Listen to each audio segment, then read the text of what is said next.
할렐루야. 오늘은 그 교회력상으로 또 교회 절기상 변화산 주일, 또 산상 변화 주일이라고도 합니다. 예수님께서 그 산에서 제자들 앞에서 변화된 모습을 보인 그 주일인데, 특별히 이게 어떤 특별한 것 같지 않은데 교회 절기상으로 굉장히 중요하게 이렇게 지키고 있다라는 것입니다. 그래서 오늘 변화산 주일, 산상 변화 주일에 대해서 나와 있는 이 마태복음의 본문을 통해서 이 산상 변화 주일이 왜 중요한가를 우리가 다시 한번 돌이켜 보기를 원합니다. 오늘 1절에 보니까 엿새 후에라는 말로 시작합니다. 엿새 후에. 근데 이게 한글 성경에는 그냥 엿새 후에로만 되어 있지만 이 신약 성경이 이렇게 원래 헬라어 성경을 보면 그리고 엿새 후에라는 말로 이렇게 되어 있다라는 것입니다. 그래서 그리고 엿새 후에라는 말은 무슨 말이냐면 이 17장 1절부터 이어지는 이 변화산 이야기가 앞의 이야기와 연결된다라는 것입니다.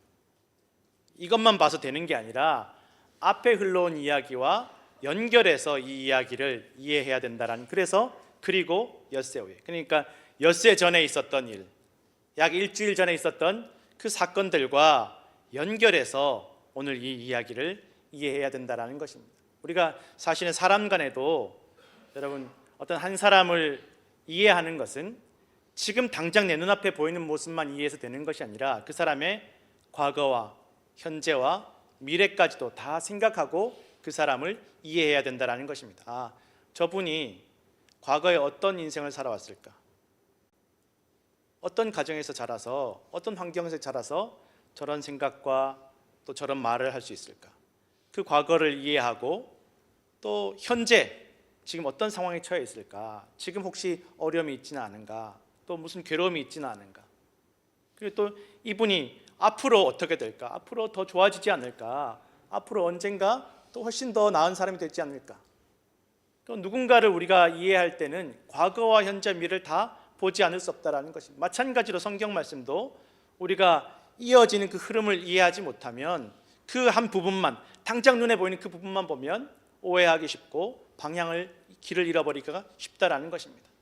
그래서 우스갯소리로 하시는 말씀들이 다, 어떤 분들은 매일 아침마다 성경을 펼쳐가지고 오늘 나에게 주시는 말씀, 이렇게 딱 제비 뽑듯이 이렇게 말씀을 펼치시는 분들이 있는데, 그래 어떤 분이 하루는 이렇게 펼쳤는데 가룟 유다가 가서 옥매어 죽으니라, 이렇게 말씀은 이거 어떻게 순종하냐고. 그래서 다시 덮었다가 하나님 제발 다시 말씀 주세요. 다시 펼쳤는데 가서 빨리 행하라, 이 말씀이 나오는 거예요. 그럼 이게 진짜 하나님 나에게 주시는 말씀이냐는 겁니다. 여러분, 우리가 과거와 현재와 미래를 다 살피면서, 전체적으로 살피면서 우리가 사람을 보고 세상을 보고 또 하나님의 말씀을 받아들이시기를 부탁드립니다. 그래서 오늘 엿새 전에 무슨 일이 있었냐? 예수님께서 제자들 3명만 데리고 그 변화산에 올라가시기 엿새 전에, 일주일 전에 무슨 일이 있었나? 그 거슬러 올라가다 보면 이 마태복음 16장 13절부터 이 이야기가 시작된다라는 거예요. 16장 13절에는 제가 몇 주 전에 설교했지만 이 베드로가 예수님에게 고백하는 내용, 그 믿음의 고백, 우리가 너무 유명한 고백. 가이사랴 빌립보에서 예수님께서 베드로와 제자들에게 사람들이 나를 누구라고 하느냐라고 물으시니까 제자들이 옛날 그 선지자들 중에 한 사람 같은 그냥 선지자라고 합니다 라고 대답을 하니까 예수님이 이제 제자들에게 그러면 너희는 나를 누구라고 하느냐라고 물어보십니다. 그때 베드로가 주는 그리스도시요 살아계신 하나님의 아들이십니다라고 고백합니다. 예수님을 주님으로, 이 주님이란 말은 통치자, 왕, 나를 다스리시는 분, 또 그리스도라는 말은 하나님께서 기름 부어 세워주신 지도자, 영적인 지도자, 구원자라는 의미를 가지고 있고, 또 하나님께서 기뻐하시는 살아계신 하나님의 아들이시라고 그렇게 고백한다라는 것입니다. 자기가, 베드로가 알고 있는 모든 지식을 다 동원해서 예수님을 높이는 것입니다. 예수님은 살아계신 하나님의 아들이시고 나를 다스릴 통치자이시고 나의 구원자이시고 하나님께서 기름 부어 세워주신 하나님의 아들이십니다 라고 높이는 것입니다. 그 대답을 들으시고 예수님께서 베드로에게 엄청난 칭찬을 하시지 않습니까? 베드로, 너 참 복이 있다. 너 그렇게 말하니 참 복이 있다. 그런데 너에게 그것을 알게 해주신 분은 사람이 아니라 하나님께서 너로 하여금 그걸 깨닫게 해주셨다. 그러니 너는 하나님 은혜를 받아서 그것을 깨닫게 된 것이다 라고 베드로에게 칭찬을 해주시면서 너에게 천국 열쇠 주겠다. 그래서 네가 땅에서 매면 하늘에서도 매일 것이고 땅에서 풀면 하늘에서도 풀릴 것이다. 세상의 성경에 아무리 뒤져봐도 하나님의 아들 예수님에게 이렇게 직접적으로 노골적으로 이렇게 대단한 칭찬을 받은 사람이 찾아보기 어려울 정도로 대단한 칭찬을 주시는 것입니다. 그런데 우리가 사실은 성경을 찬찬히 과거와 현재와 미래를 찬찬히 읽어보면 이 천국 열쇠를 주시는 것이 단순히 그냥 베드로 듣기 좋은 칭찬의 말씀만은 아니라는 것을 우리가 알 수 있다는 것입니다. 갈라디아서 6장 7절에서 9절 말씀 함께 읽겠습니다. 스스로 속이지 말라. 하나님은 업신여김을 받지 아니하시나니 사람이 무엇으로 심든지 그대로 거두리라. 자기의 육체를 위하여 심는 자는 육체로부터 썩어질 것을 거두고 성령을 위하여 심는 자는 성령으로부터 영생을 거두리라. 우리가 선을 행하되 낙심하지 말지니 포기하지 아니면 때가 이름에 거두리라. 아멘. 예수님께서 마태복음 6장에 뭐라고 말씀하시냐면 우리가 사람의 잘못을 용서하면 하나님께서 우리 잘못을 용서하시고 우리가 사람의 잘못을 용서하지 않으면 하나님께서 우리 잘못을 용서하지 않으신다라고 말씀하십니다. 마태복음 10장에는 우리가 사람들 앞에서 이 땅에서 하나님을 부인하면 예수님께서 하나님 앞에서 우리를 부인하실 거예요. 나 저 사람 모른다라고 부인하실 것이고 우리가 이 땅에서 살아가는 동안 사람들 앞에서 하나님 예수님을 인정하면 하나님 앞에서 예수님께서 우리를 인정하시겠다라고 말씀하십니다. 마태복음 25장에 보면 우리가 이 땅에서 가난하고 헐벗고 갇힌 자들 어려운 이웃들을 돌보면 그것이 예수님에게 행한 것이고 그들을 돌보지 않으면 그들에게 하지 않으면 그것이 예수님에게 하지 않은 것과 똑같다라고 말씀하신다라는 것입니다. 쉽게 말하면 이 땅에서 우리가 뿌리는 대로 행하는 대로 거둘 것이다. 그렇게 평가받을 것이라는 것을 말씀하신다라는 것입니다. 그러니 단순히 베드로에게 듣기 좋은 칭찬만을 해주시는 말씀이라기보다는 예수님을 통해서 하나님의 뜻이 어디에 있는지를 예수님을 주와 그리스도와 살아계신 하나님의 아들로 고백하는 그 믿음으로 이 땅에서 어떻게 살아야 하는지를 분명하게 말씀해 주시는 내용이라는 것입니다.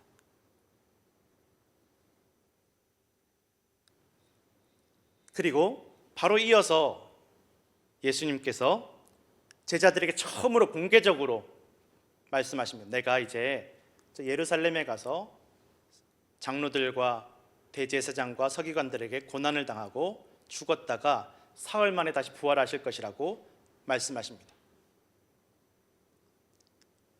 예수님이 앞으로 승승장구해서 예루살렘에 가서 나라를 다 뒤집어 엎어서 로마를 물리치고 어느 나라 부럽지 않은 나라를 세우겠다라는 말씀이 아니라 고난당하지 않을 것이다. 이제는 좋은 일만 승승장구한 일만 남았다라고 말씀하시는 것이 아니라 내가 이제 고난을 당할 것이고 죽임 당할 것이고 부끄러움 당할 것이지만 그 모든 것들을 이겨내고 심지어 사망도 이겨내고 부활하실 것을 말씀하십니다.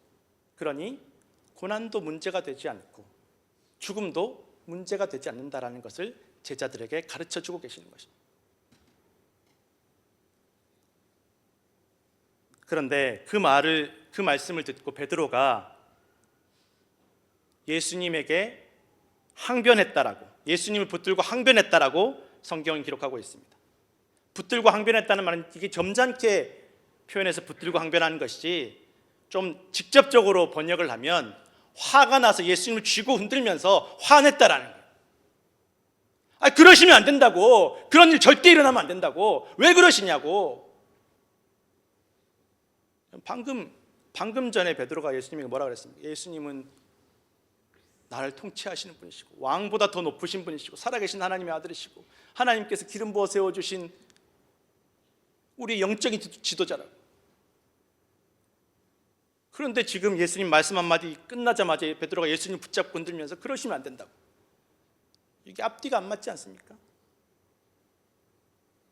얼핏 보면 마치 예수님 걱정이 돼서 예수님 그러시면 안 된다고, 예수님 너무 걱정돼서 이렇게 분노하는 것처럼 보이지만 사실은 예수님이 걱정돼서 하는 분노가 아니라 자기 때문에, 자기한테 불똥이 튈까 봐, 자기도 고난당할까 봐, 자기가 생각하는 것과 다르니까 분노하는 것임을 우리는 성경을 통해서 알 수 있다는 것입니다. 내 생각하고 내 뜻대로 되지 않으니까 화가 나는 것입니다. 예수님께서 베드로에게, 방금 전에 칭찬했던 그 베드로에게, 복이 있다, 천국 열쇠 주겠다고 했던 그 베드로에게 사탄아 물러가라고 말씀하십니다. 사탄아 물러가라. 이 마귀 자식아, 그런 욕하는 거 똑같은 거예요. 한순간에 어떻게 이렇게 바뀌실 수가 있습니까? 너는 나를 넘어지게 하는 자라고 베드로에게 말씀하십니다. 그리고 네가 하나님의 일을 생각하지 않고 사람의 일을 생각한다라고 예수님께서 맹렬하게 분노하십니다. 한순간에 분위기가 싹 바뀌어버립니다. 그리고 예수님께서 베드로와 제자들에게 말씀하시기를 누구든지 나를 따라오려거든 자기를 부인하고 자기 십자가를 지고 나를 따르라고. 자기 목숨을 구원하고자 하면 잃을 것이고 자기 목숨 먼저 챙기면 잃을 것이고 예수님을 위해서 목숨 바쳐 충성하면 그 생명을 다시 얻을 것이라고 말씀하십니다. 무슨 말입니까? 베드로가 지금 예수님 걱정해서 화내는 게 아니라는 거예요. 자기 목숨이 걱정되어서, 자기한테 해가 될까 봐, 자기가 원하지 않는 상황 받아들이지 못하는 것입니다. 예수님께서 고난받고 부활하실 것, 부활은 온데간데 없이 사라져버립니다. 예수님께서 그렇게 하셔야 된다라는 사명에 대해서 말씀하시는데 베드로는 그거 다 필요 없다라는 거예요. 그리고 그 베드로의 이기적이고 인간적인 모습을 예수님께서 지적하시는 것입니다. 그리고 16장 마지막에 보면 예수님께서 말씀하시기를 예수님 다시 오실 때, 재림하실 때 각 사람이 행한 대로 갚으신다라고 말씀하십니다. 여기까지가 이 17장 일주일 전에, 엿새 전에 일어났던 사건이었습니다. 그러니 예수님 입장에서 베드로가 얼마나 답답하겠습니까? 지금 예수님께서 가르치시고 말씀하시는 것들이 여러 번 말씀하시고 또 베드로가 그렇게 믿음으로 고백했는데 또 베드로는 지금 예수님이 무슨 말씀하시는지, 예수님께서 무엇을 원하시는지를 전혀 들어도 깨닫지 못하고 오히려 분노하는 것입니다. 성도 여러분, 우리는 가정에서 가족 간에도 이거 우리 가족 위한 거야, 이거 우리 자식들 위한 거야 라고 하면서 어떻게 그럴 수 있냐고 서로 막 다투고 싸우고 분노할 때가 얼마나 많이 있는지 모릅니다. 이게 가족 위한 거야, 이게 우리 가족을 위해서 이렇게 가야 돼, 당신은 어떻게 그럴 수 있냐고, 이게 애 위한 건데, 그러면서 막 애 앞에서 싸우는 거예요. 가정에서만 그런 것이 아닙니다. 교회에서도 그렇고 세상에서도 그렇고 정치에서도 그렇고 이게 이 나라 위하는 거라고, 이게 이 민족 위하는 거라고 서로 다투고 싸우고 미워하고 분노하고 원망하고, 정말 여러분 그것이 가정과 자녀를 위한 것인지, 정말 그렇게 그런 모습 보이는 것이 이 나라와 민족을 위한 것인지, 이 세상을 위한 것인지 우리는 돌아보아야 합니다. 그저 내가 불편하지 않으려고, 내 마음 안 다치려고, 내 자존심 안 상하려고, 내가 손해보지 않으려고, 내가 무시당하지 않으려고, 내 권리 찾으려고, 내 권위를 인정받으려고 분노하는 것은 아닌지 우리는 하나님 앞에서 우리를 돌아보아야 합니다. 마치 솔로몬의 재판처럼 내 자존심 지키려고, 내 권리 찾으려고 하다가 정작 아이의 생명을 죽게 만드는 것처럼 정말 중요한 것을 잃어버리고 있지는 않은지 우리는 언제나 조심스럽게 생각해야 된다는 것입니다. 그 일들이 있고 나서 예수님께서 베드로와 요한과 야고보를 3명만 따로 데리시고 높은 산에 올라가십니다. 왜 이 3명일까요? 도대체 이 3명이 무슨 특별한 제자들이길래 왜 이 3명만, 12명 제자 다 불러 모아놓고 왜 이 3명만 따로, 이 3명이 특별히 예수님을 잘 따르고, 이 3명이 특별히 믿음이 좋고, 이 3명이 특별히 대단히 예수님 앞으로 거룩한 사역에 더 많은 일을 하고 그래서일까요? 우리는 16장에서 보았듯이 베드로만큼 지금 예수님 말귀 못 알아듣는 거예요. 베드로는 어쨌든 예수님 말귀 못 알아듣는 제자입니다. 야고보와 요한, 우리가 이 장면만 보면 잘 모르지만 우리가 마태복음, 마가복음, 누가복음, 요한복음에 나온 야고보와 요한을 살펴보면, 야고보와 요한이 성경에 어떻게 기록되는지 살펴보면 야고보와 요한도 베드로와 별 다를 바 없이 예수님 말귀 못 알아듣는. 야고보와 요한은 어떤 성격이냐면 막 불같은 성격입니다. 예수님, 저기 우리랑 같이 안 다니면서 예수님 말씀 전하는 사람들인데 저 사람들 아주 벼락이 내려서 그냥 죽게 했으면 좋겠습니다. 우리랑 같이 안 다니면서 예수님 전하는 저 사람들 아주 하늘에서 벼락이 떨어져서 죽었으면 좋겠습니다. 막 이렇게 막 흥분하는 사람들이 야고보와 요한입니다. 그리고 지금 이 16장에서 예수님께서 내가 이제 예루살렘에 가면 고난받고 죽었다가 사흘 만에 부활할 것이라고 말씀하셨는데, 그러고 이제 예루살렘으로 가시는데 그 예루살렘으로 올라가는 길에 야고보와 요한이 무슨 일을 하냐? 자기 엄마 데려다가 엄마 시켜서 예수님한테 부탁하는 거예요. 예수님, 이제 저기 예루살렘에 가서 나라를 세우시면 한 명은 왼쪽에, 한 명은 오른쪽에 앉게 해달라고. 예수님이 말한 거 다 소용없는 거예요.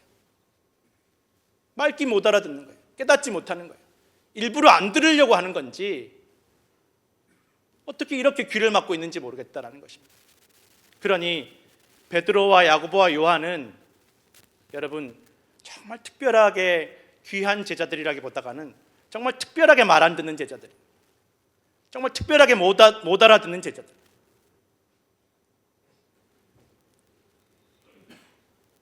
예수님 말씀을 들어도 자기 중심적으로 듣고 싶은 것만 듣고 생각하고 싶은 대로 생각하고 예수님을 통해서, 예수님을 이용해서 내가 원하는 것만 얻고 싶어하는 모습의 대표적인 제자들이 바로 베드로와 요한과 야고보였다라는 것입니다.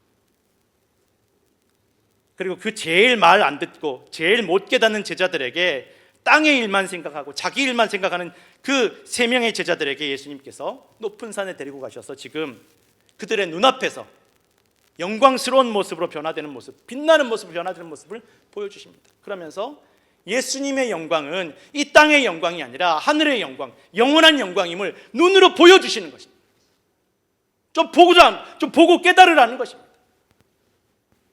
말로 해서 못 알아들으면 보고 깨달으라는 것입니다.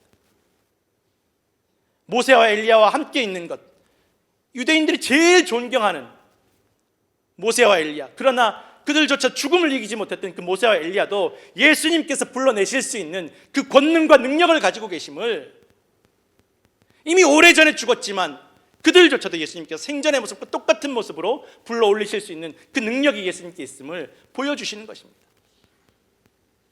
그러니 이 땅의 어떤 고난도 죽음도 아무 문제가 되지 않는다는 것을 그들에게 직접 말씀도 하시고 보여주기도 하시는 것입니다. 세상에서는 여러분, 말귀를 못 알아듣고 자기밖에 모르는 이들을 전문용어로 고문관이라고 합니다. 고문관이란 딱지가 붙으면 사람들이 다 피합니다. 저 고문관이랑 같이 있으면 안 돼. 우리랑 불똥이 튀어 안 돼. 저 말귀 못 알아듣는 사람들 같이 일 못 해. 가까이 할 때는 그들을 이용할 때, 군대 오신 분들 그 고문관들이 잘못하면 고문관 잘못한 걸로 다 단체로 벌을 주기도 하고, 그 기강을 잡을 때, 이용할 때 대체로는 저 고문관과 같이 어울리지 않으려고, 너 우리랑 좀 떨어져, 우린 저 사람과 같이 못 있겠어. 그런데 이 베드로와 야고보, 요한이 이 고문관 같은 제자들이라는 거예요. 말귀를 못 알아듣고 깨닫지 못하고 순종도 안 하고. 그런데 예수님은 이 고문관 같은 제자들을 이용하시지도 않고 포기하시지도 않고 버리지도 않으시고 끝까지 돌보시고 사랑하시는 것입니다. 너희가 말로 해서 못 알아들으면 내가 보여줄게.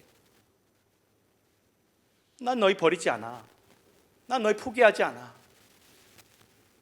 너희가 끝까지 못 알아들어도 난 너희와 함께 할 거야 라는 것을 예수님께서 보여주신다라는 것입니다. 요한복음 13장 1절에서 2절 말씀 함께 읽겠습니다. 유월절 전에 예수께서 자기가 세상을 떠나 아버지께로 돌아가실 때가 이른 줄 아시고 세상에 있는 자기 사람들을 사랑하시되 끝까지 사랑하시니라. 마귀가 벌써 시몬의 아들 가룟 유다의 마음에 예수를 팔려는 생각을 넣었더라. 아시는 거예요. 6월절 전에 직전에 이 가룟 유다가 단단히 시험 들어서 예수님을 팔아버릴 거라는 것 예수님 아시는 거예요. 아무리 말해도 말 알아듣지 못하고, 아무리 말해도 깨닫지 못하고, 아무리 말해도 순종하지 않고 시험만 단단히 들어서 예수님 팔아버리겠다라는 그 제자가 눈앞에 앉아 있는 것을 예수님 아시는 거예요. 그러나 성경은 예수님께서 그도 끝까지 사랑하셨음을 기록하고 있다라는 것입니다. 이렇게 예수님께서 보여주십니다.